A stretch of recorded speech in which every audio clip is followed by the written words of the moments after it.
తెలుగువారి ఆత్మీయ వారధి టోరీలో హ్యూమనిస్ట్ అవర్ కార్యక్రమానికి స్వాగతం. ఈ హ్యూమనిస్ట్ అవర్ కార్యక్రమాన్ని మీకు సౌత్ ఏషియన్ హ్యూమనిస్ట్ అసోసియేషన్ వారి సౌజన్యంతో మీ ముందరకు తీసుకొస్తోంది మీ ఆర్జే రామ్ గంగరాజు. మనం ఇవాళ ఒక ముఖ్యమైన అంశం మీద ప్యానల్ డిస్కషన్ చేసుకోబోతున్నాం. ఆ discussion who is Jesus real, who is Jesus, and what about his reality, and what about the evidences, archaeological evidences, or all these kind of things will be discussed. అంటే English లో ఎందుకు చెప్తున్నానంటే, మనకి కొందరు callers English Australia నుంచి కానీ America నుంచి కూడా కాల్ చేయొచ్చు. దానికనే ముందరే చెప్పాల్సి వచ్చింది. సో ఈ డిస్కషన్ కొంత తెలుగులోను కొంత ఇంగ్లీష్ లో జరగచ్చు. సో శ్రోతలు దానికోసం మమ్మల్ని మన్నించవలసిందిగా ప్రార్థన. ఇవాళ మనతో పాటు డిస్కషన్ లో పార్టిసిపేట్ చేయడానికి మనకి ప్రముఖ మానవవాది గోవింద్ గారు, అలాగే సైన్స్ పాపులరైజర్ అయిన శరత్ గారు ఇండియా నుంచి, అలాగే సైన్స్ పాపులరైజర్ ఫ్రమ్ ఆస్ట్రేలియా మనతో పాటు ప్రసాద్ గారు కూడా ఉన్నారు. Sir, welcome to the sir. నమస్తే రామ్ గారు. థ్యాంక్ యూ అండి. నమస్తే అండి. నమస్తే రామ్ గారు. Thank you. First question sir, who is Jesus? Jesus ఎవరు? అసలు ఈ పేరు మనకి ప్రపంచం అంతా ఎందుకు ప్రఖ్యాతి చెందింది? దానికి అసలు మతం అనే ఒక ప్లాట్ఫామ్ ని యూజ్ చేసుకుంటూ ఈ పేరుని ప్రపంచ నలుమూలలుగా తీసుకెళ్ళింది ఎవరు? అసలు ఇది ఎలా సాధ్యమైంది? రామ్ గారు, నేను నాకు తెలిసింది చెప్తానండి. ముఖ్యంగా ప్రపంచం మొత్తం మీద ఉన్న అత్యంత ప్రతిభాశీలు, అత్యంత ప్రభావితం కలిగించిన ప్రపంచం మొత్తాన్ని తన యొక్క ప్రవచనాలతోని, తన యొక్క బోధనలతోని ప్రభావితం కలిగజేసిన వ్యక్తుల్లో అత్యంత ముఖ్యమైన వ్యక్తి, ప్రపంచం మొత్తం మీద ఉన్న వ్యక్తుల్లోని ప్రథమమైన వ్యక్తి యేసు. ఈయన్ని మనం జీసస్ క్రైస్ట్ అని పిలుస్తాము. అదే తెలుగులో అయితే యేసు క్రీస్తు అంటాం అనమాట. ఈయన్ని ముఖ్యంగా ఎందుకంటే యేసు అనేది ఒక సాధారణమైన నామధేయం గనక ఈయన్ని గుర్తించడానికి నజరేయుడైన యేసుగా కూడా పిలుస్తారనమాట. అంటే ద జీసస్ ఆఫ్ నాజరత్ అని పిలుస్తారు. అంటే నాజరత్ అనేది ప్లేస్ అనమాట. అక్కడి నుంచి యేసు క్రీస్తు తను పుట్టింది. ముఖ్యంగా మనం ఎక్కడైనా సరే ఏ హిస్టరీలో కనుక మనం చూసుకున్నట్లయితే ఆ యొక్క తేదీలను కానీ మనం ఆ డేట్స్ యొక్క రిఫరెన్స్ ని ప్రకటించినప్పుడు మనం క్రీస్తు పూర్వము అని ప్రకటిస్తాం. క్రీస్తు పూర్వము అన్నప్పుడు అంటే క్రీస్తు కంటే ముందు అనమాట. మనం మాట్లాడుకోపోయేది ఆ క్రీస్తు గురించే. మనం ఏడి ఆర్ బీసీ అన్నప్పుడు ఏడి అంటే ఏంటంటే అన్న డామినో, అంటే in the year of our Lord, అంటే యేసు క్రీస్తు జన్మించిన ఆర్ జీవించిన ఉన్న కాలం కోసం మనం మాట్లాడుకోబోతున్నమాట.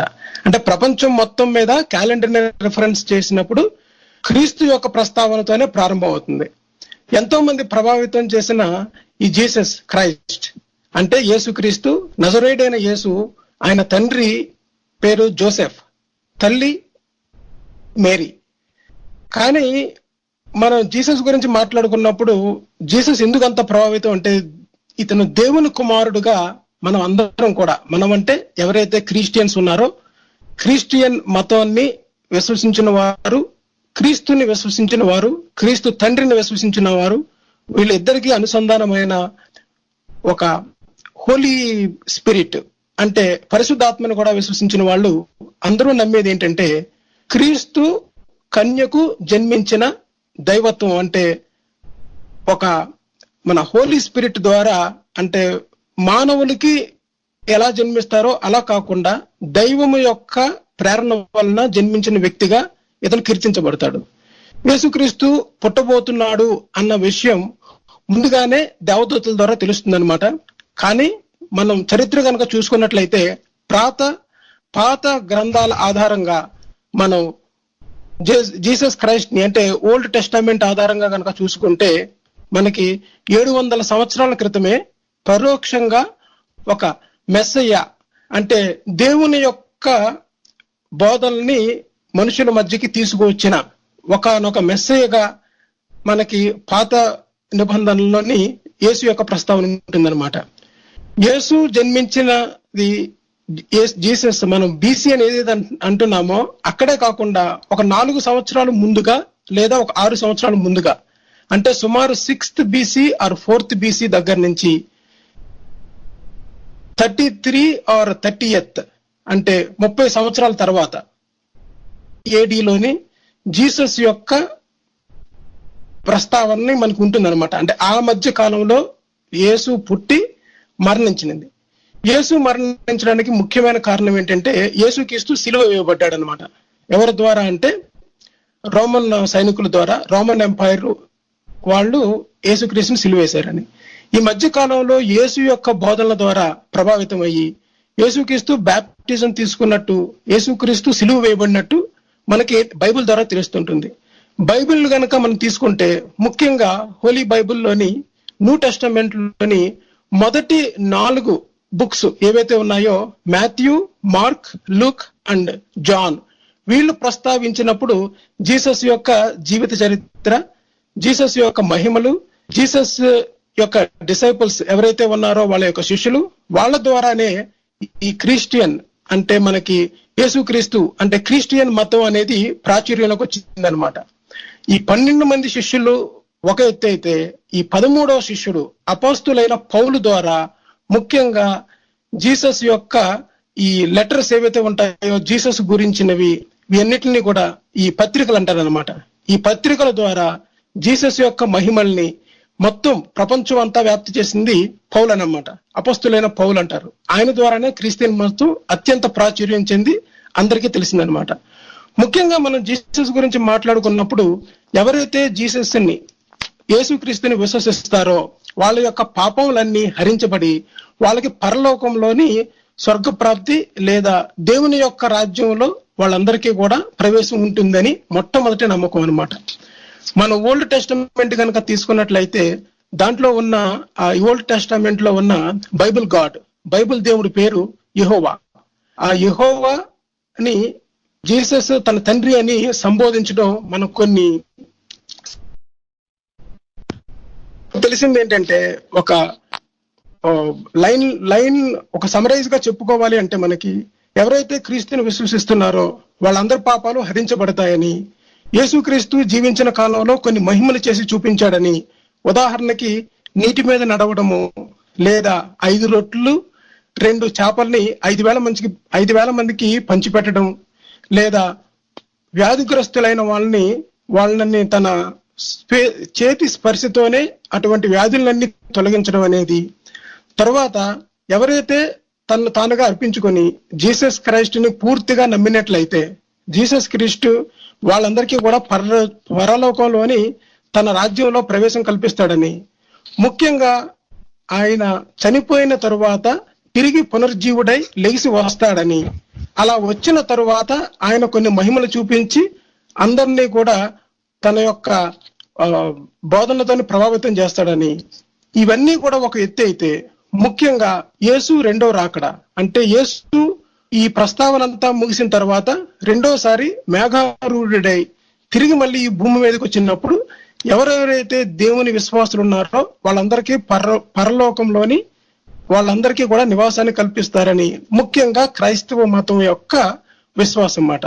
ఈ విశ్వాసాలకి లోబడి ఉండి ఏ వ్యక్తి చుట్టూ అయితే ఈ బోధనలన్నీ ఉండి ఏ వ్యక్తి చుట్టూ అయితే మహిమలన్నీ ఉన్నాయో అటువంటి వ్యక్తిని మనం జీసస్ క్రైస్ట్ నజరేయుడైన యేసు అంటమాట. ఇది క్లుప్తంగా యేసు యొక్క ప్రస్తావన. ఇప్పుడు గోవింద్ గారు, మీరు క్రిస్టఫర్ హిచ్కిన్స్ అన్న మాట ఒకటి గుర్తొస్తోంది ఈ సందర్భంలో. Extraordinary claim needs extraordinary evidences. ఇప్పుడు ఒక జీసస్ అనే వ్యక్తి రియల్ గా ఈ భూమి మీద తిరిగాడు అన్నదానికి చారిత్రాత్మకమైన ఆధారాలు గాని, చారిత్రాత్మకమైన నిర్దేశాలు గాని, రిఫరెన్సెస్ గాని అలాంటివైనా ఉన్నాయా శరత్ గారు? లేకపోతే ఒక పుస్తకంలో రాసిన ఒక వ్యక్తి గురించి ఎవరో మార్కెటింగ్ చేసే విధానంలాగా ఇదేదో దాన్ని ఒక నలుదిక్కులకి ప్రపంచవ్యాప్తంగా చేసి దేవుడు దూత వచ్చాడు, దేవుడు కుమారుడు వచ్చాడు, ఆ కుమారుడు మీ పాపాలన్నీ కోసం ఆయన సఫర్ అయిపోయి మిమ్మల్ని పరిరక్షించడానికి వచ్చాడు, మన కోసం ఆయన చచ్చిపోయాడు అని చెప్పే ఒక ఎమోషనల్ హైజాకింగ్ చేసే ఈ యొక్క మత వ్యాప్తి చేసింది అయితే ఏదో ఉందో, దీనికి ఎలాంటి విధమైన చారిత్రాత్మక ఆధారాలు ఉన్నాయి? అసలు దీన్ని ఎందుకు నమ్మాలి? ఇది రియల్ అనేది జరిగిందనడానికి ఏ విధమైన కంక్లూజివ్ ఎవిడెన్స్ ఉందంటారు? ముందుగా మనం అంటే గమనించవలసింది ఏంటంటే, ఇక్కడ అంటే మనం దేన్ని చరిత్ర అంటున్నాం అంటే ఎవరు చారిత్రక పురుషుడు అని అంటున్నాం, ఆ చారిత్రక పురుషుడు గురించి ప్రస్తావన ఎక్కడ ఉంది, దేని ఆధారంగా చెప్తున్నాం అన్నవి ముఖ్యమైన అంశాలండి. ఎందుకంటే దీని గురించి చర్చించేటప్పుడు ఇప్పుడు మనకి ఒక ఉదాహరణ ఏంటంటే, ఇప్పుడు కింగ్ ఆర్థర్ ఉన్నాడు.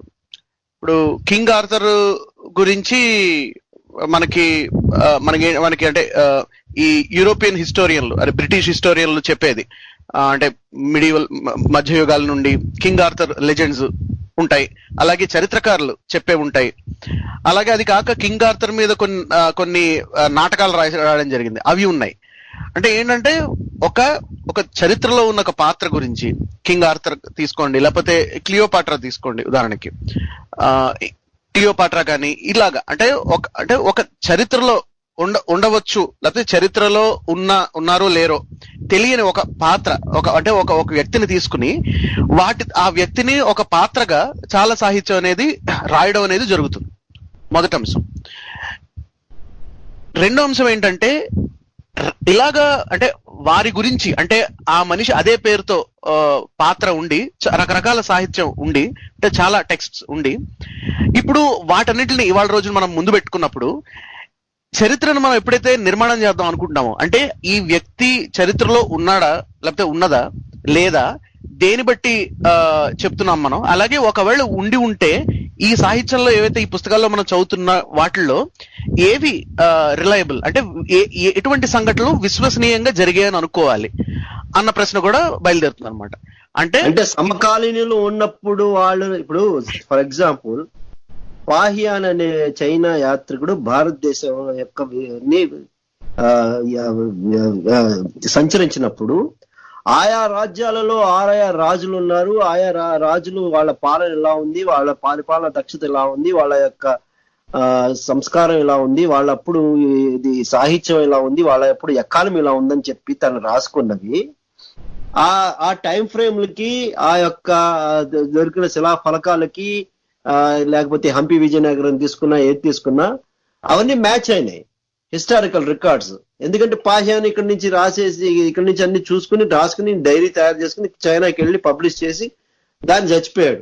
అతను చేసిన డాక్యుమెంటేషన్ అంతా దొరికింది, దాన్ని కార్బన్ డేటింగ్ చేస్తే వాళ్ళు ఇంచుమించు ఆ డేట్లకే వచ్చింది. సో ఆ విధంగా హిస్టారికల్ ఎవిడెన్స్ ప్రూవ్ చేయటానికి సమకాలీనులు ఎవరైనా సరే జీసస్ అనే వ్యక్తి బతికాడు, జీసస్ అనే వ్యక్తి ఈ భూమి మీద తిరిగాడు, జీసస్ అనే వ్యక్తి నీళ్ల మీద నడిచాడు, జీసస్ అనే వ్యక్తి 2 చేపలను తీసుకుని 500 చేశాడు, 3 రొట్టెలు చేసుకుని 1000 చేశాడు, ఇలా అని చెప్పడానికి ఏ విధమైన కంటెంపరీ సమకాలీనులు ఇచ్చిన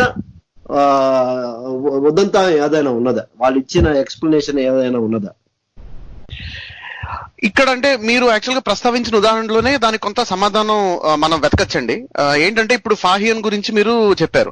ఇప్పుడు ఫాహియన్ చరిత్రకారుడు, ఆయన ఆయన ఆయన ఒక బౌద్ధ భిక్షు కూడా, బుద్ధిస్ట్ మాంక్, అలాగే హిస్టోరియన్ కూడా.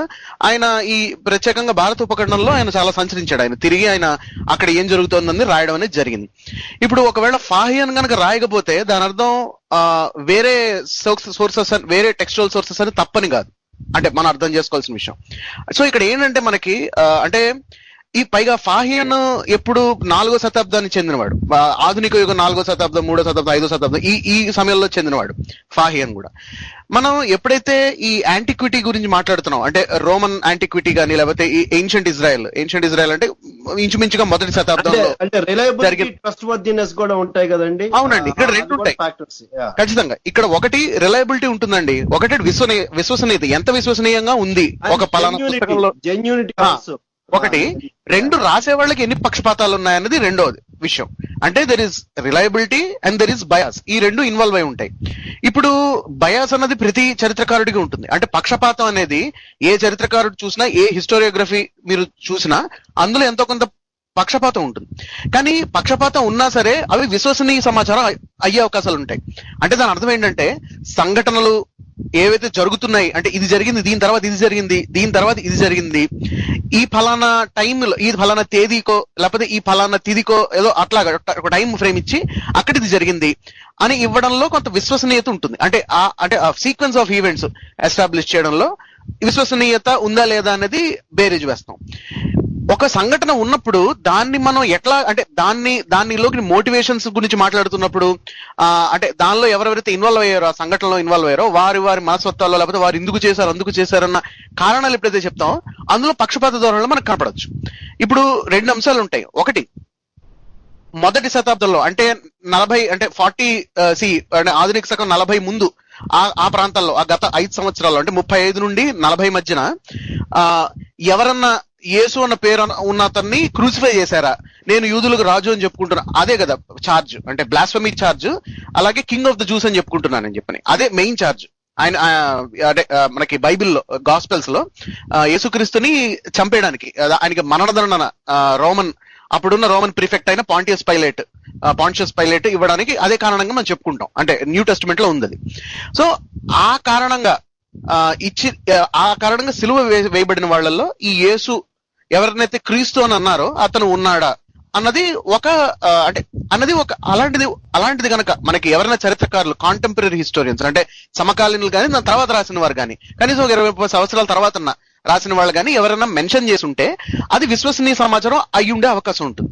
కానీ ఈ బతికున్నప్పుడు ఈ యేసు అన్నతను మంచినీళ్ళని వైన్ గా మార్చాడు, అలాగే 4 చేపల్ని 400 చేపలు చేశాడు, అలాగే నీళ్ళ మీద నలిచాడు అనేవి పక్షపాతంగా రాసే కథలని చెప్పుకోవాలి. అంటే ఇక్కడ ఏంటంటే, ఎందుకంటే అంటే ఎప్పుడైతే చరిత్రకారులు న్యూ టెస్టమెంట్ ని చూస్తారో ఈ గాస్పెల్స్ ని, కానీ వాస్తవానికి గాస్పెల్స్ అనేవి మొట్టమొదటిగా రాసినవి కూడా కావండి.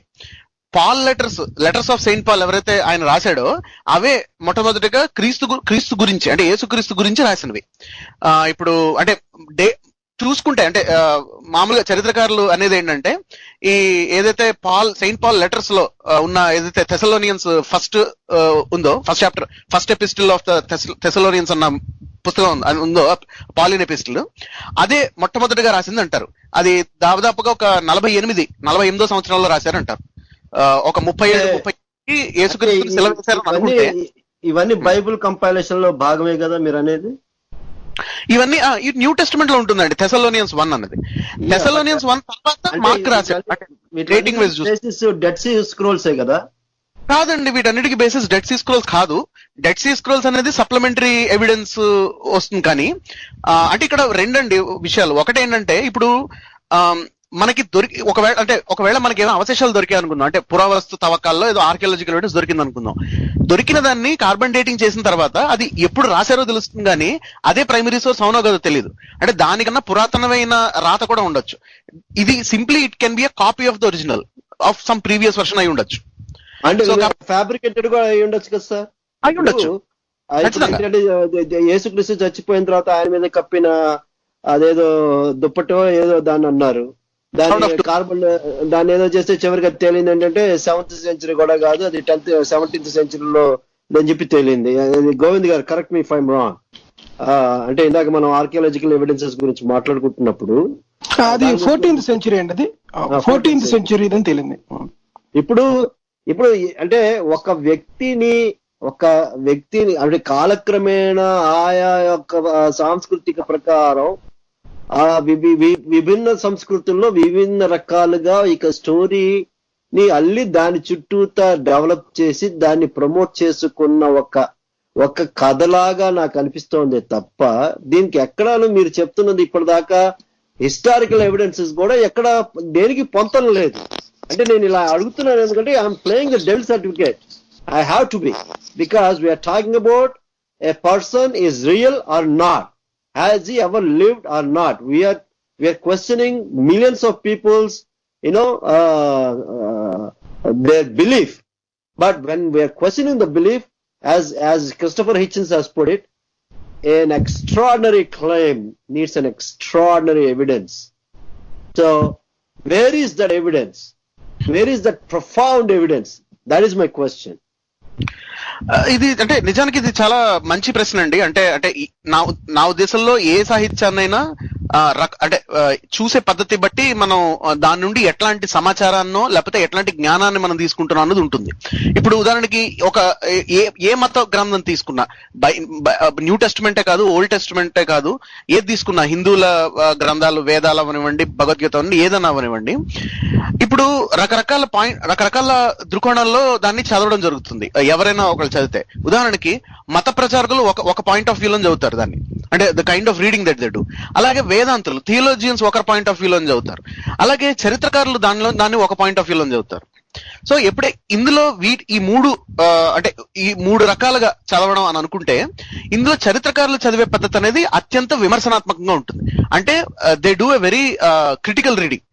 అంటే దాని అర్థం ఏంటంటే కన్సిస్టెన్సీ ఉందా, ఇన్కన్సిస్టెన్సీస్ ఉన్నాయా, అలాగే టైం లైన్ ఎట్లా ఎస్టాబ్లిష్ చేస్తున్నారు దేంట్లో అయినా, ఇది వేరే గ్రంథాలతో అంటే ఇప్పుడు ఉదాహరణకి న్యూ టెస్టిమెంట్ ఉంది అనుకుందాం.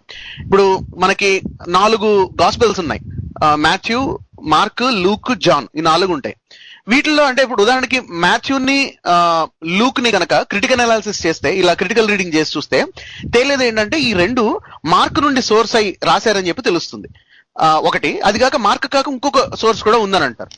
సో అంటే ఏంటి, 2 ఓల్డ్ సోర్సెస్, అంటే 2 ఇండిపెండెంట్ సోర్సెస్ నుండి అందులో ఒకటి మార్కే, ఒక మార్క్, ఇంకొక అన్నోన్ సోర్స్, దాని క్యూ అంటారు మామూలుగా ఈ బిబ్లికల్ హిస్టోరియన్స్. ఈ 2 సోర్సెస్ నుండి మాథ్యూ ఇంకా లూక్ ఈ 2 డెరైవ్ చేశారంట అని తెలుస్తోంది క్రిటికల్ అనాలిసిస్ బట్టి. ఇదంతా అంటే ఏంటంటే క్రిటికల్ అనాలిసిస్ అంటే టైం లైన్ ఎట్లా ఎస్టాబ్లిష్ చేస్తున్నారు, అలాగే వీళ్ళు రాసిన పద్ధతి ఎట్లా ఉంది, అంటే ఇంకొకటి ఏంటంటే ఈవెంట్స్ ఎట్లా రాస్తున్నారు. ఎందుకంటే అప్పట్లో రాతపూర్వకంగా చరిత్ర రాసుకునే వాళ్ళు ఎవరు లేకుండే, అంటే చాలా తక్కువ మంది ఉండే. కేవలం అప్పట్లో వీళ్ళందరూ రోమ్ రాజ్యం పరిపాలించేది కాబట్టి ఇజ్రాయెల్లో కేవలం రోమన్ హిస్టోరియన్సే ఉండేవాళ్ళు. అంటే రాజ్యం ఎవరైతే రాజులు, అప్పట్లో ఆగస్ట్ సీజర్ అనుకుంటా, సో ఉన్నతను, సో ఎవరైతే ఈ సీజర్ ఉంటారో వాళ్ళు అపాయింట్ చేసిన కోర్ట్ అపాయింటెడ్ హిస్టోరియన్స్ రాయడం, లేకపోతే తర్వాత రాయడం, స్క్రైబ్స్ ఉండడం, ఇలా ఉండేది. కాబట్టి అంటే మనకి టెక్స్చువల్ అనాలిసిస్ బట్టి తెలుస్తుంది ఏంటంటే మార్క్ ఒక ఇండిపెండెంట్ సోర్స్, అలాగే వేరొక ఇండిపెండెంట్ సోర్స్ ఉంది, అది యాక్చువల్ గా ఆ ఇండిపెండెంట్ సోర్స్ ఏదని ఇంకా తెలియదు. అలాగే జాన్ గాస్పెల్ అనేది వేరే ఇండిపెండెంట్ సోర్స్ అని మనకు తెలుస్తుంది. ఇవి మాత్రమే కాకుండా వేరే ఇండిపెండెంట్ సోర్సెస్ కూడా ఉన్నాయి గాస్పెల్ కి. అంటే జీసస్ యేసుక్రీస్తుని ప్రస్తావించిన వాళ్ళు ఇంకా ఉన్నారని చెప్పని మనకి ఈ చరిత్రకారులు చెప్తున్నారు. అంటే ఈ క్రిటికల్ అంటే ఇప్పుడు బైబుల్ ని, గాస్పెల్స్ ని మనం జీసస్ యొక్క ఎగ్జిస్టెన్స్ కి ప్రామాణికంగా తీసుకోవాలంటారా? ప్రామాణికంగా దాన్ని తీసుకోలేమండి. ఎందుకంటే ఇప్పుడు మనకి ఇవాళ బైబిల్ అనేది అంటే ప్రధానంగా అది ఎవరైతే యేసుక్రీస్తుని నమ్మి యేసుక్రీస్తు భక్తులు గాని లేకపోతే క్రైస్తవంలోకి వెళ్ళాలనుకుంటున్నారో వాళ్ళ కోసం రాసింది అది ప్రాథమికంగా. అది హిస్టారికల్ టెక్స్ట్ కాదు అది. ఎందుకంటే మీరు బైబిల్ అంటే ఇప్పుడున్న ఏదైతే బైబిల్ మనం చూస్తున్నాం, ఈ బైబిల్లో ఏవైతే గ్రంథాలు ఉన్నాయో, ఓల్డ్ టెస్టిమెంట్ లో ఏమేమి చాప్టర్స్ ఉన్నాయి కానీ, లేకపోతే న్యూ టెస్టిమెంట్ లో ఉన్న చాప్టర్స్ కానీ, ఇవన్నీ కొన్నిటిని మాత్రమే, అంటే ఇప్పుడు ఏవైతే మనం చూస్తున్నామో ఆ టెక్స్ట్స్ మాత్రమే అప్రూవ్డ్ రిలీజియస్ స్క్రిప్చర్ గా మనం చూస్తున్నాం. అంటే మత గ్రంథంగా మనం బైబిల్ ని నిర్ధారించింది. బైబిల్లో అంటే బైబిల్ అనే మత గ్రంథంలో ఇవి మాత్రమే ఉండాలి, వేరేవి ఉండకూడదు అనేది కాన్స్టంటైన్ ద ఫస్ట్ సమయంలో తీర్మానం చేసిన విషయం అది. కాబట్టి ఇవాళ రోజున మనం బైబిల్లో చూస్తున్న టెక్స్ట్ అన్ని కూడా అప్పుడు ఇది 4వ శతాబ్దంలో జరిగింది, 350 CE ఆధునిక సమయంలో.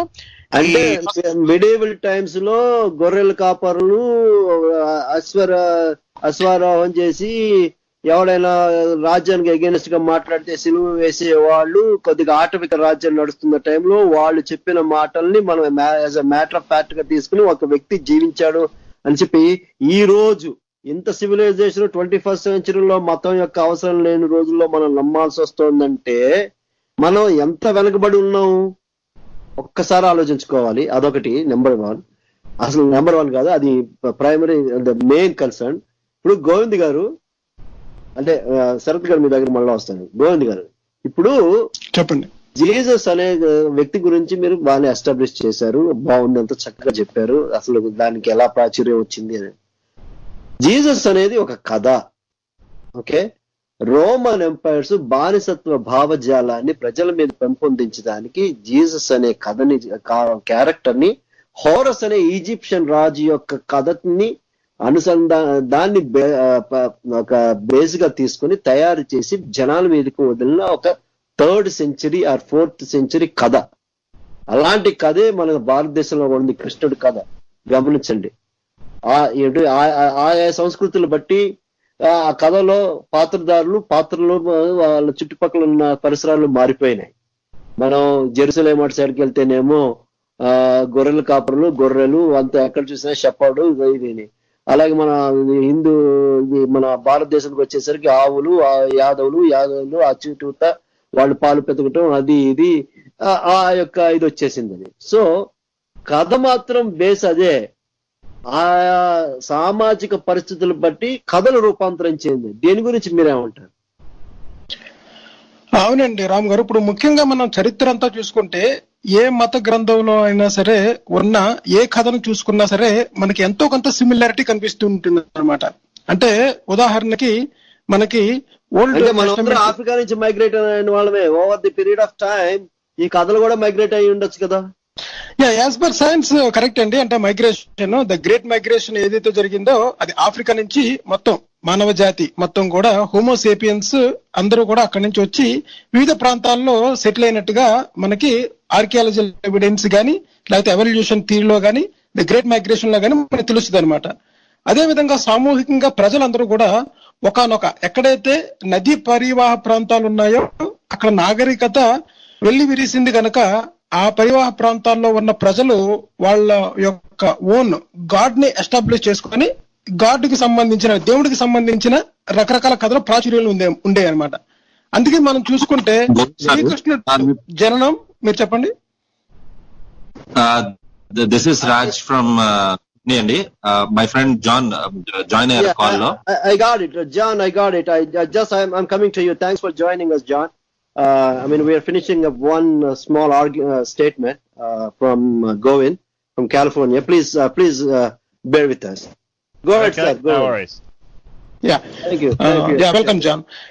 ఇప్పుడు కృష్ణుడి యొక్క జననం చూసుకుంటే కృష్ణుడు జన్మించిన తర్వాత కృష్ణుడు పుట్టుకకు ముందు కూడా మనకి కంసుడు పుట్టిన పిల్లలందరినీ చంపించేస్తూ ఉంటాడు అనమాట. అదే విధంగా మనం చూసుకుంటే జీసస్ క్రైస్ట్ అంటే జీసస్ పుట్టినప్పుడు కూడా మనకి ఈ రోమన్ వాళ్ళందరూ కూడా పిల్లలందరినీ చంపుతూ ఉంటుంటే అక్కడి నుంచి నజరేత్ దగ్గర నుంచి బెత్లెహేం వెళ్ళిపోయి బెత్లెహేంలోని మనకి యేసు జరగడం జరుగుతుంది అనమాట. ఆ తర్వాత 12 సంవత్సరాల తర్వాత బాప్టిజం తీసుకున్న తర్వాత మనకి మళ్ళీ ఆ సుమారు 13 సంవత్సరాల దగ్గర నుంచి మరలా మనకి యేసు ఒక 30 సంవత్సరాలు వచ్చే వరకు మనకి కనిపించడు అనమాట. ఆ మధ్యలో ఉన్న డేట్స్ బైబిల్లో ఎక్కడ కూడా జీసస్ యొక్క ప్రస్తావన లేదు మనకి. మీరు కనుక కథల యొక్క ప్రస్తావన తీసుకుంటే కర్ణుడి జననం లాంటిదే మనకి ఈజిప్షియన్ నాగరికత లేదా మెసొపొటేమియా నాగరికత మనకి మిగతా చోట్ల కూడా కనిపిస్తుంది అనమాట.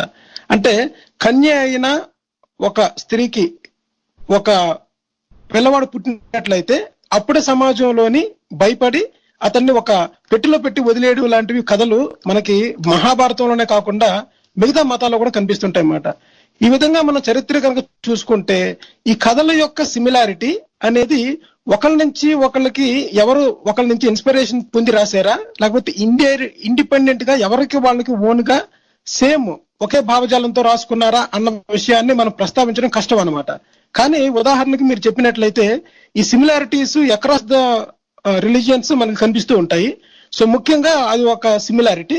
కానీ ఈ కథలను బట్టి మనం ఇవన్నీ అసత్యాలు నిరూపించడానికి వీల్లేదనమాట.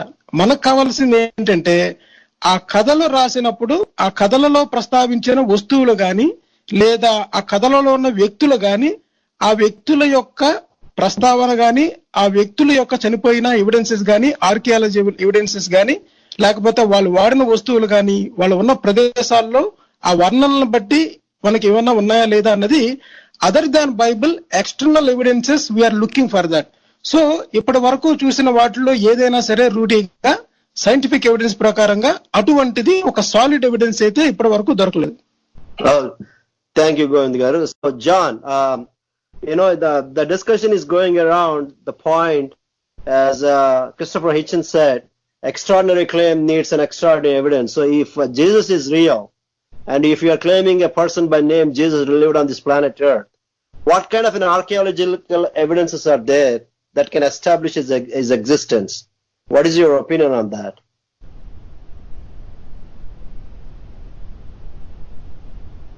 Okay, well, you're talking about Jesus as, your religious figure who was a son of God and, was, of a virgin birth and was resurrected and so on.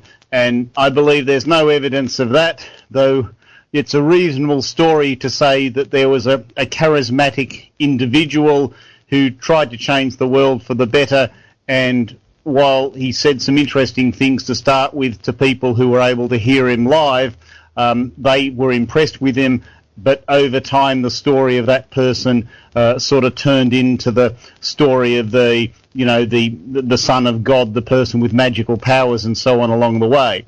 So I don't believe that there's any evidence for the religious Jesus, but it's reasonable to think that there may have been a mortal person that was the inspiration for his story.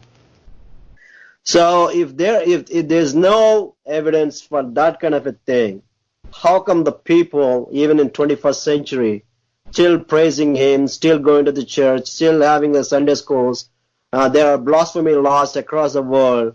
If you kind of denounce Jesus Christ, in some countries you're kind of alienated from, isolated from society. So why is it still going on? Why is this? Why is the people, even in 21st century, when we have so much scientific advances, still going on? What do you think the solution could be? Goodness me. Well, I suppose I'm not answering your question directly, but I'll make a few observations that there are a lot of other religions in the world apart from Jesus. And, you have, I guess, more recent religions like the Raelians and Scientology and so on. And you could equally say, why do so many people believe those things when they're recent phenomenon? And, also people believe lots of other religions rather than Jesus. But going back historically, there was Apollonius of Tyana, who had a story that was somewhat similar to Jesus, and there's other religious figures in history that have also had, similar auspicious religious stories. So one of the things is that Jesus got to where he was perhaps partially through luck and partially through selection, because we don't know about all the other stories of, inspirational people that didn't end up as religious stories, and over the time it's sort of basically agglomerated. But if you look at the early history of the Roman Catholic Church, I think it was as much a political as a religious thing, because there were all these other, religious beliefs, let's say Apollonius of Tyana, for example, but it was the Roman Empire that, for whatever reasons, embraced Jesus. And there was also another figure, which was Saul, who actually, it was sort of like Saul heard stories about Jesus, didn't actually meet the person himself, and then got converted to telling stories about him. So you might say there's some accidents of history that have brought us to where we are now. And I guess while you might on the one hand say that the story of Jesus doesn't make sense in terms of the virgin birth, that the whole theological story doesn't make sense in terms of the suffering we see on earth, that, what's going on in the Roman Church doesn't make sense when they claim moral authority, and there's so many bad things going on in the Roman Catholic Church. But for all the falsehood, for all the unreason, for all the other ways of looking at the world, it's a compelling story that has captured a lot of people's imagination.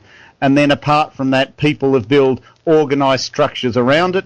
In some cases, they're very organised, like the Roman Catholic Church. In other cases, they're communities of, church believers at the local hall. But, it's sort of an attractive story that's built up its own momentum and now stays strong in spite of all the challenges to it. So I don't know if I've really answered your question, but, one of the things is that a religious story is compelling and gives people answers in its own way. They might be false answers, but the best you can do is try to tell other stories that come from a rational perspective that also try to address the anxieties people have that religion addresses. And, you know, sometimes I'm talking about Jesus and sometimes I'm talking about religions more broadly. And you can say some of what I say is not directly applicable to Jesus, but religions more broadly. But you want a compelling story that comes from a non-religious origin that sort of answers people's concerns and frustrations. Thank you, John. I'll come back to you for a conclusive statement at the end of the show. Bear with us 10 more minutes. Prasad గారు, ఇప్పుడు మనం ఇవన్నీ చూస్తుంటే అంటే మీరు కొద్దిగా archaeological evidences గురించి కొద్దిగా స్టడీ చేసినట్టున్నారు. సో అసలు ఎంతవరకు మనం దీన్ని యాక్సెప్ట్ చేసుకోవచ్చు, ఎంతవరకు లేదు అంటే లేని దాన్ని ప్రూవ్ చేయడానికి మనం ఏం చేయలేము, లేని దాన్ని లేదని ఎలా ప్రూవ్ చేయగలం? సో ఇది ఉన్నది అని దానికి ప్రూవ్ చేయడానికి ఏ విధమైన ఆధారాలు ఉన్నాయి? థ్యాంక్ యూ రామ్ గారు. సో జాన్ గారికి కూడా థ్యాంక్స్. ఆయన చెప్పింది క్లుప్తంగా ఒక నిమిషంలో చెప్తాను తిరిగి. సో ఆయన అన్నది ఏంటంటే ఒక మనిషి కన్యకి పుట్టి నీటి మీద నడవటము లేదంటే వేరే మిరకిల్స్ చేయటము చేసినట్టుగాని అతని చుట్టూ ఒక మతాన్ని ఏర్పరిచి నమ్మకాలు క్రియేట్ చేసుకుని పూజలు చేయటం ఇదంతా చేయటానికి మేబీ ఒక సామాన్యుడు ఎవరైనా అప్పట్లో పేదల తరపున వాళ్ళకి అర్థమైనట్టు వాళ్ళకి నచ్చినట్టుగాను మాట్లాడిన ఒక క్యారెక్టర్ ని ఇన్స్పైర్ చేసుకుని ఏమైనా ఎలా చేసి ఉండొచ్చు అట్ ద మోస్ట్.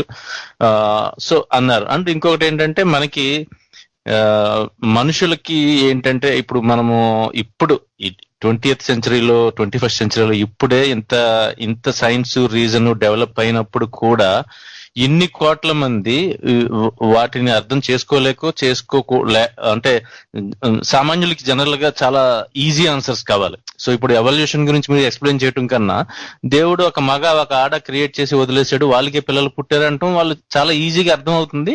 సో అలాగే ఎవరికైనా సరే they want something to hold on, అంటే మనకి ఎమోషనల్ గా ఏదైనా ఒక రీజన్ టు లివ్, అంటే బ్రతకటానికో లేదంటే బ్రతికిన తర్వాత ఇంకొక లైఫ్ ఉన్నదన్నదో ఒక రకమైన ఆశ, అది ఫాల్సే కావచ్చు. సో ఆశ క్రియేట్ చేయటమో చూపించటమో అందులో వాళ్ళు సేద తీరటమో జరగటం అన్నది చాలా కామన్ అక్రాస్ ద సొసైటీస్. కాబట్టి ఇలాంటి స్టోరీస్ కి తొందరగా అవగలిగేది అట్రాక్ట్ అవ్వటానికి అది ఒక కారణం కింద అనుకోవచ్చు.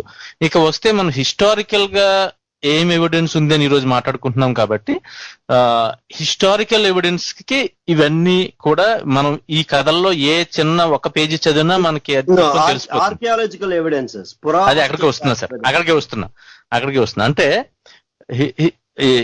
అది ఆ కథగా మనం ఏమాత్రము బుర్రపెట్టి ఆలోచించినా మనకు తెలుస్తుంది. కానీ అక్కడికి వచ్చేటప్పటికి పాయింట్ ఏమంటారంటే అవన్నీ మీరు డైరెక్ట్ గా అలా చదవకూడదు, అవన్నీ గూఢార్థం ఏదో బిట్వీన్ ద లైన్స్ చదవాలి, అది ఊరికే అలా రాసినా సరే ఒకడు ఉన్నాడు కదా అని. సో కానీ ఒక మనిషి లేదంటే ఒక ఈవెంట్ లేదంటే ఒక పర్టికులర్ ఏదైనా జరిగింది అనటానికి మనకి ఆర్కియలాజికల్ ఎవిడెన్సెస్ కావాలి. కానీ అది చాలా లేటర్ గా ఈ మధ్యన వచ్చింది అనమాట. అంటే మనకి ఫస్ట్ థింగ్ ఏంటంటే బర్డెన్ ఆఫ్ ప్రూఫ్ అంటారు. అంటే ఏదైనా జరిగింది లేదంటే ఉన్నది అని చెప్పడానికి అది ఉన్నది అని చెప్పడానికి ప్రూవ్ చేయాలి, అంతేగాని అది లేదు అని నువ్వు చెప్పలేవు కాబట్టి నేను చెప్పింది కరెక్ట్ అనటం సరిపోదు. So burden of proof lies with the one who claims the extraordinary who gives the extraordinary claim. అంటే మీరు ఇందాక చెప్పిన దానికి వేరే మాట అనుకోవచ్చు. సో దాని గురించి మనం ఇతను హిస్టారికల్ గా కాదా అని చెప్పడానికి మనకి నాన్ బిబ్లికల్ రెఫరెన్సెస్ కావాలి. అంటే బైబిల్ దానికి సంబంధించిన వివిధ వెర్షన్స్ లో ఉన్నది కాకుండా ఆ టైంకి ఆ సమయానికి అంటే మెయిన్ ఇక్కడ వీళ్ళు ఏం చెప్తారంటే బాప్టిజం తీసుకోవటం అండ్ క్రూసిఫిక్షన్, ఈ రెండు ఈవెంట్స్ అంటే లేటర్ తర్వాత చచ్చిపోవటము బతకటము స్వర్గానికి వెళ్ళడని వీటికి సంబంధించిన రెఫరెన్సెస్ గురించి వచ్చినప్పుడు మనకి 3 క్రైటీరియా మీట్ అవ్వాలండి. యూజువల్ గా జనరల్ గా క్రైటీరియా ఆఫ్ ఎంబరాస్మెంట్ అంటారు ఒకటి. అంటే వీళ్ళు చెప్పేది ఏమంటారంటే అలాంటి మృత్యువు వచ్చింది అని చెప్పటానికి ఇష్టపడరు కదా యాక్చువల్ గా క్రిస్టియన్స్ అన్న వాళ్ళు. కాబట్టి అది చాలా హారిఫిక్ గా ఉంటుంది. కాబట్టి అది అది స్ట్రాంగ్ ఆర్గ్యుమెంట్ అంటారు. అండ్ మల్టిపుల్ అటెస్టేషన్ ఒకటి, అంటే ఈ ఈ బైబిల్ కాకుండానే అప్పటిలోనే సమకాలీనులు కాదు యాక్చువల్ గా ఈ జోసెఫస్ అండ్ టాసిటస్ వీళ్ళు కూడా అప్పుడు రాశారు అన్నది ఒకటి చెప్తారు. అండ్ మూడవది ఏంటంటే క్రైటీరియా ఆఫ్ కోహెరెన్స్, అంటే వేరే హిస్టారికల్ ఎలిమెంట్స్ ఆ సమకాలీనమైన టైంలో ఉన్న ఈవెంట్స్ వాటితో కోరిలేట్ అవుతున్నాయా లేదా అన్నది. సో ఇవన్నిటికీ యాక్చువల్ గా అయినట్టు పైకి కనపడతాయి, కానీ బియాండ్ రీజనబుల్ డౌట్ మనకి ఖచ్చితంగా దానికి సంబంధించిన ఏ రకమైన శిలాజాలు కానీ, అంటే అప్పట్లో వాళ్ళు చెప్పిన ఈవెంట్స్ కి సంబంధించి కానీ వీటికి సంబంధించింది కానీ మనకి బియాండ్ రీజనబుల్ డౌట్ ఏమీ దొరకలేదు. కానీ ఈ జోసెఫస్ అండ్ టాకిటస్ అన్నది కూడా వాళ్ళు కూడా ఇతనికి సమకాలీనులు కాదు. అండ్ ఇందాక శరత్ గారు చెప్పినట్టు మాథ్యూ, మార్కు, లూక్ కాకుండా జాన్ అన్న అతను ఈ నలుగురు గాస్పెల్స్ చెప్పింది ఏదైతే ఉందో అవి కూడా దే గ్రేట్లీ డిఫర్. అంటే ఇతని పుట్టుక గురించి కానీ, జీవితం గురించి కానీ, సిలువ వేయటం గురించి కానీ, లేచి వెళ్ళాడన్న వీటికి కూడా ప్రత్యేకంగా జాన్ గాస్పెల్ చూస్తే చాలా డిస్టింక్టివ్ గా ఉంటుంది. అంటే వాళ్ళు ఈ ఒక వ్యక్తి ఉన్నాడు అని చెప్పి రాసిన వాటికి చాలా డిఫరెన్స్ ఉంటుంది. అండ్ వీళ్ళందరూ కూడా క్రిస్టియన్ ఆథర్సే. సో మనం అదే ఆథర్స్ ని పట్టుకుని వాళ్ళు చెప్పిన దాన్నే who are eager to promote Christianity అన్నది మనకి స్ట్రాంగ్ ఎవిడెన్స్ అవ్వదనమాట. అంటే వాళ్ళు జనరల్ గా క్రీస్తు 32-35 మధ్యలో చచ్చిపోయాడు అనుకుంటే ఈ రాసినవన్నీ కూడా ద ఎర్లియస్ట్ సెకండ్ టెస్టిమెంట్ కి సంబంధించినవి నేను చదివి నాకు అర్థమైన దాన్ని బట్టి 60-70 AD నుంచి 110 AD వరకు మధ్యలో జరిగినట్టుగా మనకి తెలుస్తోంది. అండ్ ఇవి తర్వాత వెర్షన్స్ అన్ని కూడా చాలా హెవీలీ ఎడిటెడ్ ఓవర్ టైం అంటారు. అంటే ఇష్టం వచ్చినట్టు ఉన్నాయి. అవును. అండ్ ఈ ఆథర్స్ కూడా చాలా మంది తెలియదు. అండ్ అసలు జీసస్ యొక్క ఎథ్నిసిటీ అంటే ఇది చాలా సబ్జెక్టివ్ గా ఉండటం అయితే అతను రాసిన పుస్తకాల్లో కూడా అంటే ఇవన్నీ అంటే these are all the reasons to question అన్నమాట. అంటే ల్యాక్ ఆఫ్ ఎర్లీ సోర్సెస్ ఉండటమే కాకుండా, అంటే సోర్సెస్ లేకపోవటమే కాకుండా ఉన్నవి కూడా ఎక్కువగా the talked about the fictional nature of the person called Christ అన్నట్టుగా వాళ్ళు చెప్తారు. అంటే ఫెయిత్ మీద ఎక్కువ ఉంటుంది. Even before we get into closing statement sir, మనం Sharath has a question to John. Go ahead Sharath. Yeah, hi John, this is Sharath speaking. So I have one question to you.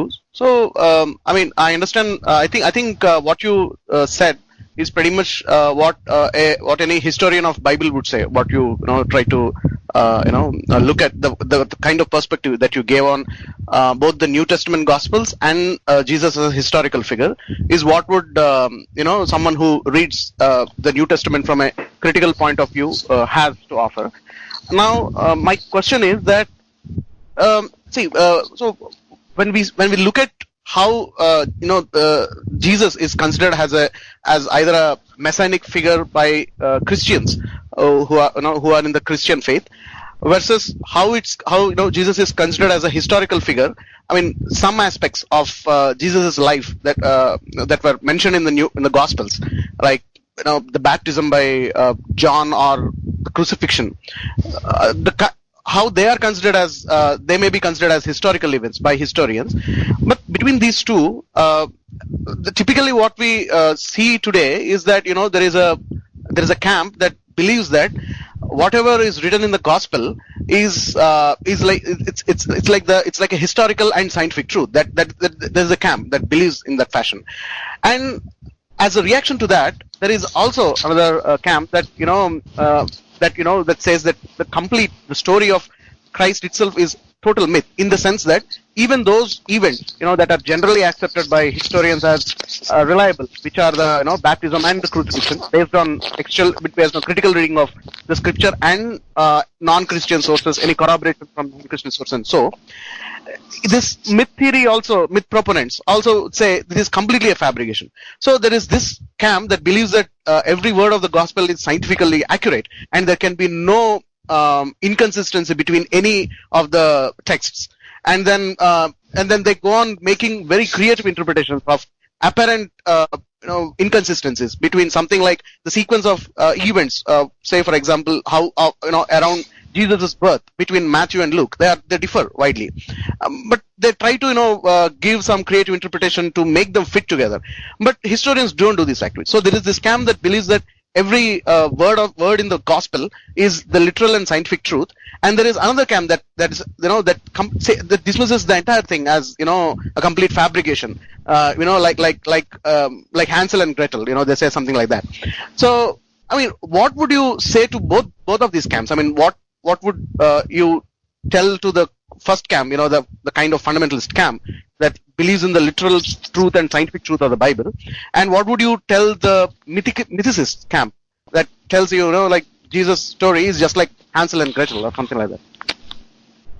Okay, well, for the people who believe in the Bible as the literal word of God, quite apart from the inconsistencies in the different Gospels, you do have a sense that this story evolved over time, and we do see some contradictions in the Bible, because my view is that there was once an inspirational figure who spoke well, was theologically gifted, and while he was alive, people paid him a lot of attention, and he may have gotten in trouble with the Roman authorities somewhere along the way, and he also may have sort of looked at Judaism and said, this is so hypocritical and this is so full of problems. And that's what I say is the beginning of Jesus. Now, over time, Jesus changed from merely being a gifted speaker who was a commentator on Judaism. People started to wedge stories in to try to make him look like the Jewish Messiah. But even further on times, then people put other elements of the story which were contrary to him being the Jewish Messiah, but were just trying to make him into a bit more of a spectacular figure. And you were talking about the baptism. And the thing is, the original narrative had that the moment of Jesus's, I guess, religious creation, I mean, he was born, obviously. And according to, the ideas of the Jewish Messiah, we are talking about someone who is mortally born. I mean, in a sense, the Jewish Messiah is a regular natural child of natural childbirth that becomes auspicious, chosen by God, and then goes off and does things. Now, that's contradictory to a lot of other narratives. I think it was Buddha, various other children that were, as it were, born of the influence of God. So that was a story that was grafted on. But the original story was that Jesus's messianic awakening happened with his baptism. But there was this other story that was grafted in, saying that, look, he was of divine origin, and God had an interest in his birth. And we actually see this contradiction in the story, that when Jesus returns to his hometown, his mother thinks that he's gone a bit nuts. And he does have the maxim that a saviour is not welcome in their own town. But you would think if his mother knew that she didn't have sex and then gave birth to a child of divine origin, and that child then came back from his journeys, let's assume for the sakes of argument that she was a virgin when she gave birth to Jesus, she would think, my gosh, this child, God had an interest in him, and now he's come back, and so I should find out what he's been up to. But no, she thinks he's gone nuts. So that's an indication. There's a few places like that where you can actually look at the story and say it's got internal contradictions. It doesn't just have contradictions between the different gospel stories, but it has internal contradictions. And you can also see the layering between an original story talking about a gifted orator, commentator on Judaism that was morphed into stories of the Jewish Messiah, and then other layers were put on to have him have an auspicious birth and an auspicious death. Basically, after people had heard him speak, after he'd passed on people were saying, how do we try to set up a propaganda story so that people who haven't actually heard him speak personally pay attention? And that's my view about how that story evolved. And I was also saying earlier that there were some accidents or, accidents of history, that Saul got involved, the Roman Empire got involved. And, if you look at the early history of the Christian church, it wasn't really a church in its own right. It was more an esoteric cult of Judaism, which over time, you might say, morphed into something that was a separate entity. So that's the story to the religious believers. But as far as the people who say that the story of Jesus was just totally made up, on the one hand, I acknowledge that possibility. But I tend to go with the sentiment that a story that big must have had some sort of real world inspiration.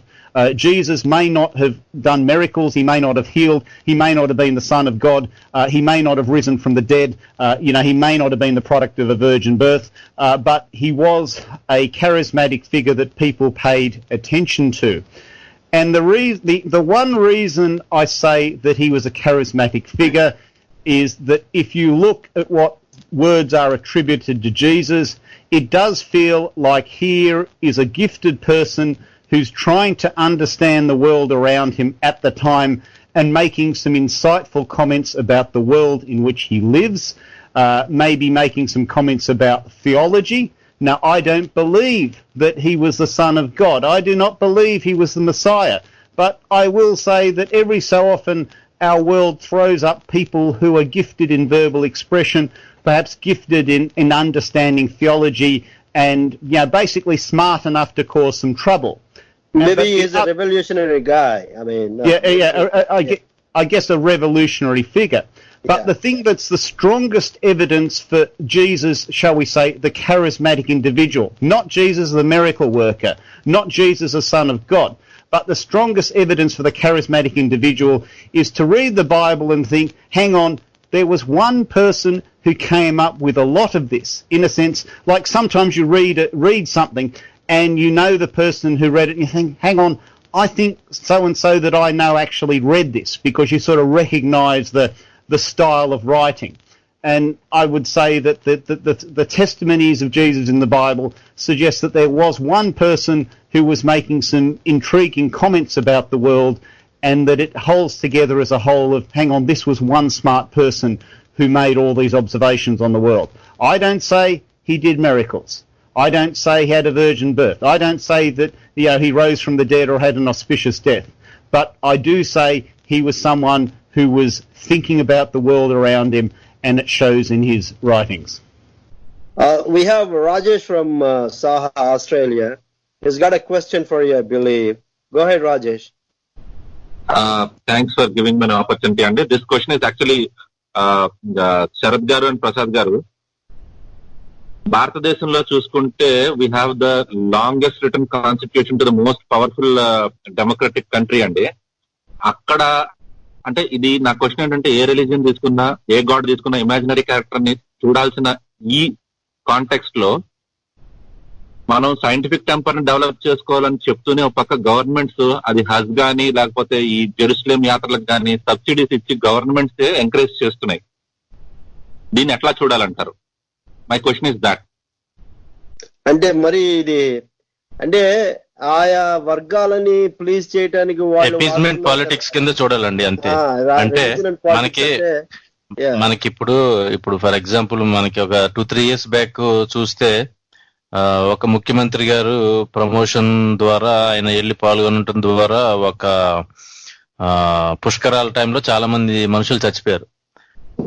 అంటే నిజంగా ఆయనకి వెళ్ళాలని ఉంటే కూడా అక్కడే వెళ్ళాలని లేదు, ఆ టైంకి వెళ్ళాలని లేదు. సో కానీ అంటే ఇది చిన్న ఎగ్జాంపుల్ కింద చెప్తున్నారు. అంటే జనానికి ఎక్కువ మందికి దేని మీద పట్టుకుని ఉన్నారో దాన్ని దువ్వుతూ దాన్ని ప్రమోట్ చేస్తూ, అది మంచిది కాకపోయినా సరే వాళ్ళందరినీ ప్లీజ్ చేయటం. అవును, అదేనండి. అది ఇంకొక విషయం అంటే ప్రసాద్ గారు, ఆయన వెళ్ళడం టైం కోసం కాకపోయినా సరే ప్రభుత్వమే దగ్గరుండి వేల కోట్లు ఖర్చు పెట్టి పుష్కరాలు చేయడం అనేది ధనాన్ని ట్యాక్స్ పేయర్స్ మనీని దుర్వినియోగం చేయడమే. సో ఈ ప్రమోషన్ అన్ని కూడా అంటే అజ్ఞానంలో జనం ఉన్నంత కాలం వాళ్ళ ఆటలు సాగుతాయి కాబట్టి ఇప్పుడు రీజన్ సైన్స్ కి సంబంధించినవి ప్రమోట్ చేయటం తగ్గించి నమ్మకాన్ని ప్రమోట్ చేయటం, నమ్మకాన్ని ఎపీజ్ చేయటము అన్నది ఓట్ బ్యాంక్ పాలిటిక్స్ లో ఉంది. ఇప్పుడు నిజంగా ఓట్లు కాకుండా ఉన్నది అనుకోండి, ఇంతలా కూడా చేయరు ఎవరు. ఈ జనాలు ఓట్లు అక్కర్లేదు, నువ్వే రాజువి, నువ్వు 100 ఏళ్ళు నువ్వు నీ కుటుంబం పాలించుకో అంటే అప్పుడన్నా ఏమన్నా మంచి చేస్తాడేమో కానీ జనాలకు కావాల్సింది, జనాలకి దేని మీద గుడ్డి నమ్మకం ఉందో, బలహీనతలు ఉన్నాయో వాటిని ప్రమోట్ చేయరు అప్పుడైనా. ఇక్కడ ఇంకొకటి అండి, ఇక్కడ రెండు అంశాలు ఉన్నాయి. ఒకటి ఏంటంటే ప్రత్యేకంగా ప్రోగ్రామ్ చివరిలోకి వచ్చేసాం, అంటే టైం లేదు.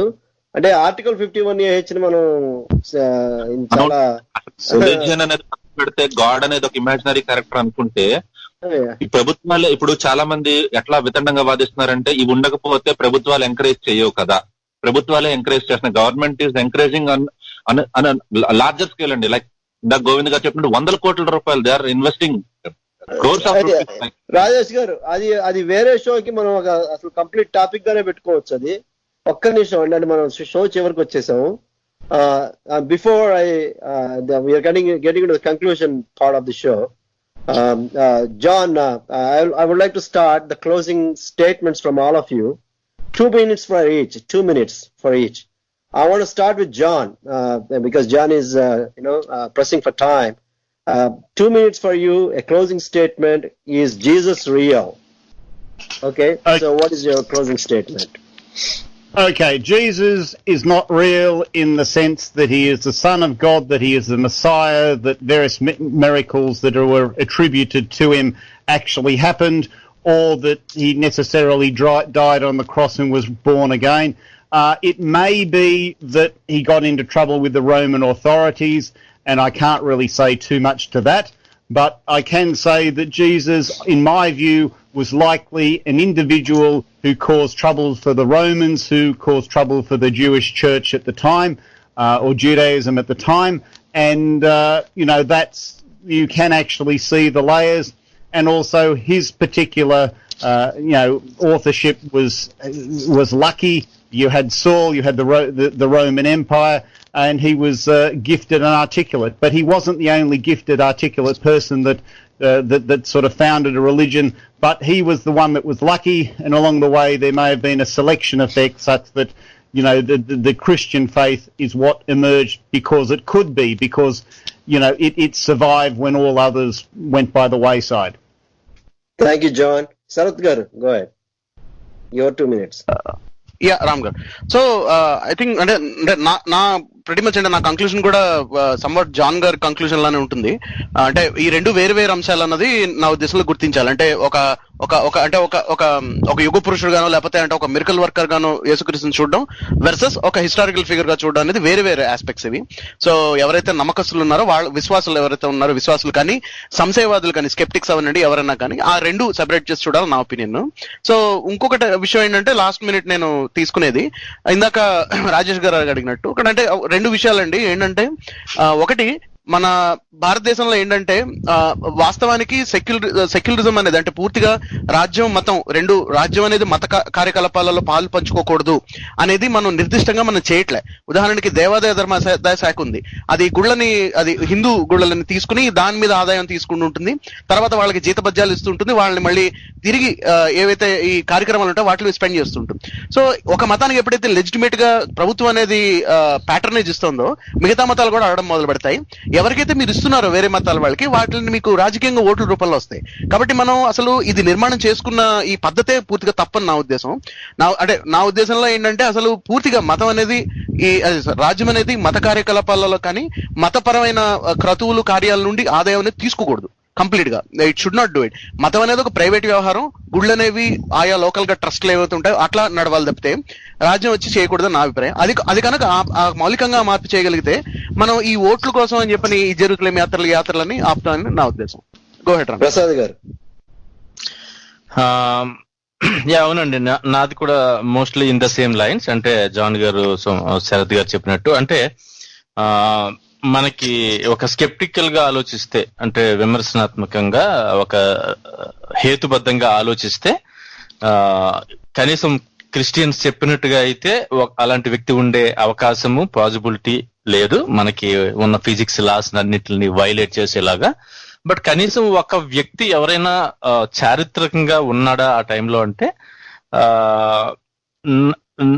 నేను చూసిన దాంట్లో నాకు దాన్ని అలా ఉన్నాడు అంటానికి కాకుండా అలా ఉండే అవకాశం లేదు. లేదంటే ఇలాంటి కథ ఎందుకు బయటికి తీసుకొచ్చి ఉంటారు, ఎవరి ఉద్దేశాల కోసం, ఏ రాజులు ఏ రాజ్యం కోసం, ఏ జనాల్ని మభ్య పెట్టడం కోసం, లేదంటే అతను చెప్పినట్టుగా ఒక చెంప మీద కొడితే ఇంకో చెంప చూపించండి అన్నట్టుగా చెప్పాడు అన్నట్టుగా ప్రమోట్ చేసి అంతా రాజ్యం చేతిలోనే, ఎవరు ఏం చదవాలి, ఏం చేయాలి, ఏది నమ్మాలి అనేది కూడా ఒక రాజ్యం చేతిలోనే ఉండగా రాసింది. అండ్ చాలా ఎడిట్ అయ్యి చాలా వెర్షన్స్ వచ్చింది కాబట్టి అది నేను ఒక ఊహాత్మక కథలాగే, బట్ మేబీ కొన్ని ఇన్సిడెంట్స్ కొంతమంది మనుషుల్ని ఇన్స్పైర్ గా తీసుకొని ఆ టైంలో రాసి ఉండొచ్చు. అంటే ఫర్ ఎగ్జాంపుల్ క్విక్ గా చెప్పాలంటే, ఇప్పుడు రేపు ఎవరైనా బాహుబలికి గుడి కట్టిస్తాను అని చందాలు తీసుకుని ఒక 30-40 ఏళ్లలో అతన్ని దేవుడు చేస్తే 100 ఏళ్లలో ఒక రిలీజియన్ చాలా అద్భుతంగా తయారవడానికి అవకాశం ఉంది. అది మనం ప్రత్యేకంగా మనము ఒక మహారాష్ట్రకు సంబంధించిన బాబా విషయంలో చూసాం. మోస్ట్ రీసెంట్లీ ఒక 70-80-100 ఏళ్ళు కూడా అవ్వలేదు అనుకుంటా అతను చేసిన మిరకిల్స్ అని చెప్తున్నవి. అవి మనకు తెలుస్తూనే ఉంటాయి మిరకిల్స్ కాదని, కాకపోతే ఏంటంటే నమ్మే వాళ్ళు నమ్ముతారు. సో ఇది కూడా అలాగా ఏదైనా కొన్ని ఇన్సిడెన్సెస్ ని, కొన్ని కథలని, ఇప్పుడు కృష్ణుని అతని కథ, ఇంకొక ఈజిప్ట్ లో కథ, ఇలాంటి అన్ని తీసుకుని మేబీ ఏర్పరిచినవి. అప్పట్లో ఆ కాలానికి మేబీ అలా ఒక అతని చేత భయంతోనో భక్తితోనో చెప్పించడం అన్నది మంచిగా ఉండిందేమో. కానీ ఇప్పుడు ఈ కాలానికి అప్పుడు చెప్పారు అంటున్న ఆ పుస్తకంలో విషయాలనే పట్టుకుని సాగదీసి వాటిని అప్లై చేయాలి అని ట్రై చేయటం అన్నది అనవసరం అని నా ఉద్దేశం. గోవింద్ గారు. రామ్ గారు, ముఖ్యంగా మనకి 2 థింగ్స్ అండి. ఒకటేమో Jesus of Nazareth is 1 path, ఇంకోటేమో జీసస్ క్రైస్ట్ ఇంకో పాత్ అన్నమాట. ఈ రెండు కనుక తీసుకున్నట్లయితే జీసస్ ఆఫ్ నాజరెత్ అనేది the historical evidence of Jesus, అది ఉందా లేదా అన్నది. దానికి ఉన్న ఎవిడెన్స్ లన్నీ కూడా మనకి బైబిల్ ఆధారంగానే దొరుకుతున్నాయి అన్నమాట. అంటే ఏదైనా ఒకళ్ళ కోసం ఆధారం చెప్పాలి అని ఆ పుస్తకంలో ఉన్న విషయాన్ని మనం కంటెస్ట్ చేసినప్పుడు, స్క్రూటినీ ఆర్ స్కెప్టికల్ క్వశ్చన్ వేసినప్పుడు, then evidence should be, we have to show the evidence outside of the Bible. బైబిల్లోనే రిఫరెన్స్ చూపించడం అనేది it becomes like a circular argument అవుతుంది అనమాట. ఇది వన్ ఆఫ్ ద ఫ్యాలసీ. ఈ scrutiny అనేది not only for Bible, అన్ని religious books కి కూడా, for every religion same thing applies. అంటే ఏ రిలీజియన్ అంటే ఇది ఒక బైబిల్ ఒక్కదాన్నే మనం ఎత్తి చూపిస్తున్నాం కాకుండా ఇటువంటి స్క్రూటినీయే మహాభారతానికి, రామాయణానికి, భాగవతానికి ఏ తీసుకున్నా సరే మీరు, ఇంక్లూడింగ్ ఖురాన్, ప్రతి దానికి కూడా ఇటువంటి స్క్రూటినీయే, ఇటువంటి స్కెప్టికల్ థింకింగే అన్ని అప్లై అవుతుంది అనమాట. సో ముఖ్యంగా ఏదైనా ఒక ప్రశ్నకి దాని యొక్క సమాధానం ఆ పుస్తకం మీద ప్రశ్నించినప్పుడు అది ఆ పుస్తకంలోంచి వస్తే it is called circular argument. Outside of the book కనుక వచ్చినట్లయితే that is consider as a proper evidence with subject to the scrutiny again. So ఈ విధంగా కనుక చూసినట్లయితే I will see Jesus of Nazareth is a historical person and there is a ton of evidence in the form of texts available and which is also possible. ఎందుకంటే ఎవరైనా ఒక వ్యక్తి, for example మనకి Greek సాహిత్యంలో కనుక చూసుకుంటే మనకి Socrates అనే వ్యక్తి ఉన్నాడు. సోక్రటీస్ చెప్పిన బోధనలు, ప్రవర్తనలు, క్వశ్చనింగ్, ఆయన ఫిలాసఫీ అంతా మనకుంది. He was killed by the Kings, అంటే ఆయనకి మరణశిక్ష విధించారు. సో ఈ విధంగా మనం చూసుకున్నట్లయితే ఆ విధంగా సోక్రటీస్ ఉన్నాడు అని నమ్మడానికి అవకాశం ఉందన్నమాట. అదే విధంగా జీసస్ క్రైస్ట్ ఉన్నాడు అని నమ్మడానికి కూడా అవకాశం ఉంది. మిరకిల్స్ అనేవి సైంటిఫిక్ గా నాట్ పాసిబుల్ కనుక I'm not going to believe any kind of miracles. అదే నా కంక్లూజన్. రాజేష్ గారు, would you like to add something on the statement? ఏమండి, ఒక హిస్టరీ ప్రకారమో లేకపోతే మత ప్రకారం చూసుకుంటే జీసస్ అనే వ్యక్తి ఉన్నాడు లేదో అనేది పక్కన పెట్టేస్తే నమ్మకమే, కానీ అది చరిత్ర కాదు. నేను ఇది ఒకటే నమ్ముతాను, no miracles, that's it.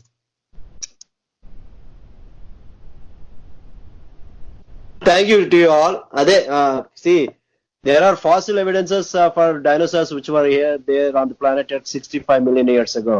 We have evidences for that. but we don't have any kind of a scant evidence, not even a single hair, not even a teeth, not even one bone, not even a skull, not even a kind of a mummified body of Jesus or anything.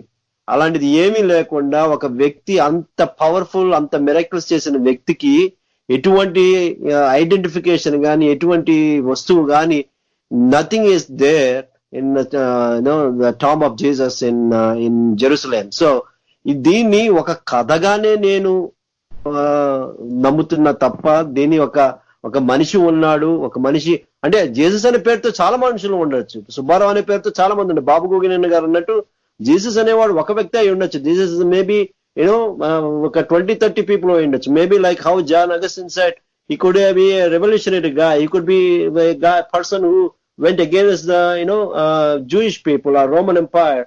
So anyway, for me it looks like a compelling story that has been sold all over the world, by emotionally connecting to that person, and which they successfully did that. And today I live in the Bible belt of USA. I live in Atlanta. I went to a suburb to a book shop, asked for a book. Is there any book that says that is Jesus real?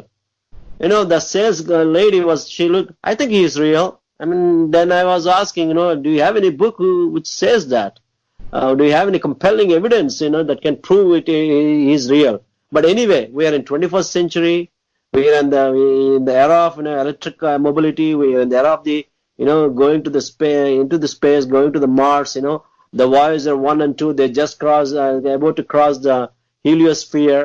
So we actually found out how we started, where it all started in Big Bang. So we found the answers. So many answers that were not answered till now. We found the answers, and we are believing in some historical figure who has done something, maybe some kind of a story that was designed around him. We still believe that. So I don't think so. I don't want to believe that. I don't want to be in that pool of people where I just want to follow that route of trusting some story that might have happened. So I want compelling evidence. I want extraordinary evidence. Anyway, so thanks to you all. Thanks for participating in the show. Telugu వారి ఆత్మీయ వారి టోరీలో ఇవాళ humanist hour కార్యక్రమంలో is Jesus real, Jesus Christ అనేవాడు నిజంగా ఉన్నాడా అని ఇవాళ జరిగిన ప్యానెల్ డిస్కషన్ మనం ఇప్పటిదాకా విన్నాం. ఈ వారం ఈ ప్యానెల్ డిస్కషన్ ఇంతటితో సమాప్తం. మళ్ళా వచ్చే వారం కొత్త సిరీస్ తో మీ ముందుకు వస్తాం. అప్పటిదాకా నా నుంచి, గోవింద్ గారి నుంచి, శరత్ గారి నుంచి, రాజేష్ గారి నుంచి, జాన్ అగస్టిన్ నుంచి, అలాగే ప్రసాద్ గారి నుంచి సెలవు.